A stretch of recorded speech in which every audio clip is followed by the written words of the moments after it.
Alors bonjour, à nouveau, donc on est à la 5e, 6e je crois, des vidéos destinées à vous aider. Alors ça tire à sa fin puisque le 11 mai en toute théorie on devrait être déconfiné et qu'on pourra voguer vers nos horizons respectifs et les travaux qui nous attendent. Bon, ceci dit, la vidéo d'aujourd'hui je l'ai consacrée au problème du foot. Pourquoi? Parce que le problème du foot, ça n'est pas seulement de ne pas pouvoir jouer, ça a des conséquences colossales. Parfois, c'est le travail de toute une année, des entraînements, des financements, des sponsors recherchés. C'est beaucoup plus qu'un simple jeu, le foot, tout le monde le sait. C'est vraiment une révélation des mœurs sociales et un pan entier de notre société. Alors, en plus, j'aime ça, donc vous me permettrez d'en parler. Même si on doit subir les critiques parce qu'on est fouteux, qu'importe. Alors, qu'est-ce qui se passe? Dans l'anarchie la plus totale et la précipitation la plus totale, le COMEX, qu'est-ce que c'est que le COMEX? Le COMEX, c'est le comité exécutif de la Fédération française de football, a pris des décisions 16 mars, 28 mars, et il y a une décision du 30 mars du conseil d'administration de la LFP, c'est ces trois décisions que l'on va examiner et dont on va surtout examiner les conséquences et la légalité. Alors, celle du 16 mars, c'est celle qui arrête les compétitions de National 2 et tout le football amateur et qui suspend les compétitions pour la Ligue 1, la Ligue 2 et le National. Dans le même temps où elle arrête pour le National 2 et toutes les compétitions amateurs, elle dit donc que l'année au niveau de la délivrance des titres sera blanche et que les montées et les descentes se feront en fonction des classements arrêtés au 13 mars. Et alors, avec un correctif tout de même, sur la base d'un nouveau calcul de positionnement en cas d'égalité de place, avec un quotient, ce sont des méthodes très savantes, que je vous laisse le soin de fouiller. Le 28 mars, c'est la Ligue 1 et la Ligue 2 qui vont être arrêtés. Tout ceci va être entériné par le conseil d'administration et il ne va rien être décidé au niveau du national. Alors, vous direz, tout ceci est étrange. Pourquoi rien de décidé au niveau national? Eh bien, en définitive, le national, c'est le pivot. Pourquoi?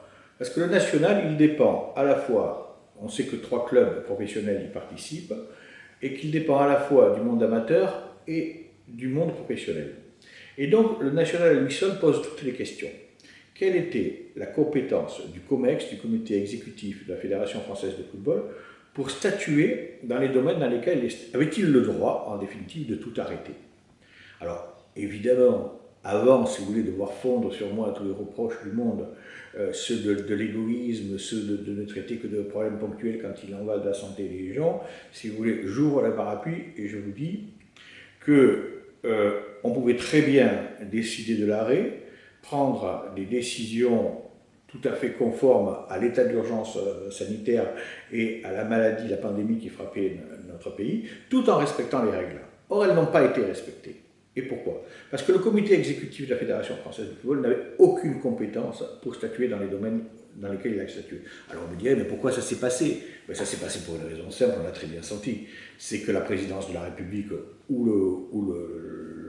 le cabinet du Premier ministre ont mis une pression inouïe, il y a des téléphones qui sonnent, ça fait rien, on continue, ont mis une pression inouïe sur les instances dirigeantes et sur le greffe de la Fédération française de football, et que dans la précipitation, alors je ne veux pas leur prêter de stratégie particulière, on sent très bien que c'est dans la précipitation et pour accepter les ordres du château que ces décisions ont été prises, elles ont été prises par des instances radicalement incompétentes.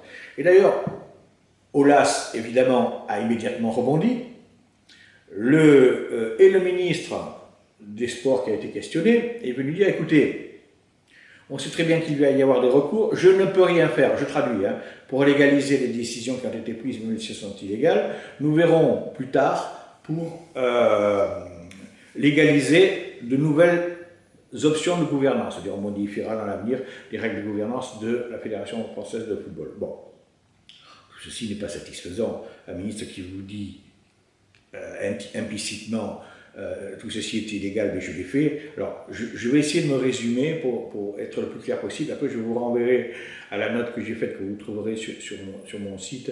J'ai fait un mémoire type que les clubs pourront utiliser. Il est gratuitement offert, il est à votre disposition. Le ministre ne pouvait pas dire tout ceci est illégal. C'est surréaliste. Hein. C'est l'équivalent des interventions que doit faire à nos ministres en ce moment. Donc, il ne faut pas hésiter. Pourquoi? Parce qu'on aurait très bien pu respecter l'état d'urgence. Et la loi du 15 mars, les décrets du 15 mars, sont venus dire comment on pouvait réunir les instances, l'Assemblée fédérale de la Fédération française de football, qui était compétente pour statuer, et l'Assemblée générale de la Ligue de football professionnel, qui était compétente également pour statuer. Il suffisait d'appliquer les règles qui ont été posées le 15 mars et de tenir des réunions comme ce décret l'avait autorisé, par téléconférence. Et le vote aurait été... Et il ne faut pas croire que la démocratie aurait été à l'encontre de l'efficacité. C'est-à-dire que le monde du football ne serait composé que d'idiots et que nous aurions pris des mesures qui auraient été forcément à l'encontre de l'intérêt national. Non, on aurait pu prendre des mesures tout à fait raisonnables, mais on l'aurait fait démocratiquement. Donc il ne faut surtout pas hésiter à agir sous prétexte d'égoïsme. Pourquoi? Parce que je sais très bien combien d'efforts ça représente. Et que ces décisions qui ont été prises à la légère, eh bien, méritent d'être sanctionnées. On verra ce que ça donnera, mais n'hésitez pas à agir. C'est le conseil que je vous donne.